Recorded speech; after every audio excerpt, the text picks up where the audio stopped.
Let's discuss a scenario that many professionals face, but little seems to be prepared for. What happens when leadership announces a mandate that simply cannot be executed as designed? We're about to examine a situation where an HR professional must choose between blind compliance, passive resistance, or strategic consultation. The most defensible path requires building an evidence-based case that serves executive objectives while addressing physical constraints. So let's set the stage with the full scenario. The executive leadership team of a large financial institution abruptly announces a strict 5-day mandatory return to office policy, effective in 30 days, to restructure corporate culture and optimize commercial real estate value. Within 48 hours of the announcement, middle managers report a major drop in team morale and increasing employee friction. The HR operations team also flags a logistical crisis. Because of real estate downsizing over the past 3 years, the corporate headquarters lacks enough desk space, parking, and IT infrastructure to accommodate the full workforce at the same time. A group of frustrated managers schedules an emergency meeting with HR, demanding that HR push back against the ELT to suspend the mandate. So the question becomes, which action should the HR professional take first? Your options are: first, conduct an immediate workspace capacity audit and compile productivity data to present the ELT with a phased transition model aligned with their business objectives. Second, partner with facilities to implement an agile hot desking schedule, allowing the organization to maximize current workspace capacity while complying with the 30-day mandate.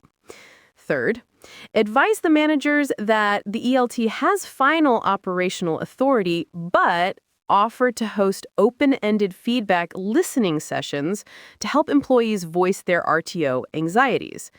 Fourth, meet immediately with the ELT to advocate for the managers, warning executives that the mandate will cause immediate high-performer turnover and damage employer branding. What's this really testing at the SHRM-SCP level? This tests your ability to apply consultation competency under executive pressure. The scenario presents a mandate that collides with physical reality. Can you diagnose the operational constraint, gather objective evidence, and advise executives with a business-aligned alternative? Or will you default to execution patches, passive absorption, or unsupported advocacy? The test is whether you can influence leadership through strategic consultation rather than emotional appeals or blind compliance. What's the most defensible decision here? Conduct an immediate workspace capacity audit and compile productivity data to present the ELT with a phased transition model. This combines fact-finding with strategic consultation. You identify the operational reality, gather productivity evidence, and translate both into a recommendation that addresses the executive's stated business objectives. You avoid reflexive opposition while also avoiding blind execution of an unworkable mandate. At the SHRM-SCP level, the strongest response is data-backed executive advising that clarifies risk, feasibility, and implementation alternatives. How do we separate signal from noise using the context engine? The noise includes the 30-day deadline pressure, manager frustration, and emotional demands to immediately suspend the mandate. The signal is the fundamental operational constraint. The physical workspace cannot accommodate the full workforce simultaneously. The context engine reveals that this is not primarily about change management or employee resistance.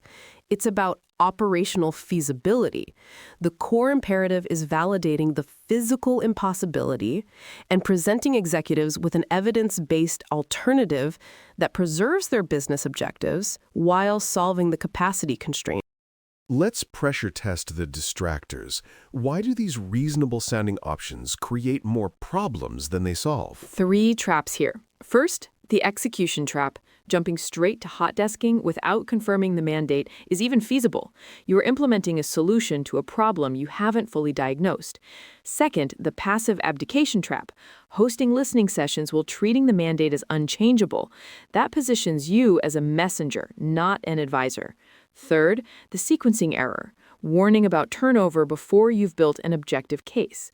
Without capacity data, you sound reactive rather than strategic. How does the strategic governor help us think through this decision? 3 tests. Is it foundational? Yes, we're addressing the root constraint of physical workspace capacity before attempting behavioral change. Is it systemic? Yes. A phased transition model scales across the enterprise and creates sustainable operations. Is it defensible? Yes. We're grounding our recommendation in objective capacity and productivity data, not emotional pushback or speculative warnings. This approach holds up under executive scrutiny because it's built on operational reality. What's the practical principle when executive mandates collide with operational reality? Lead with capacity metrics, not manager grievances. When leadership announces something that may be physically impossible, your job isn't to immediately comply or reflexively resist. It's to gather the operational data that reveals what's actually feasible, then present alternatives that preserve their business objectives while respecting real constraints.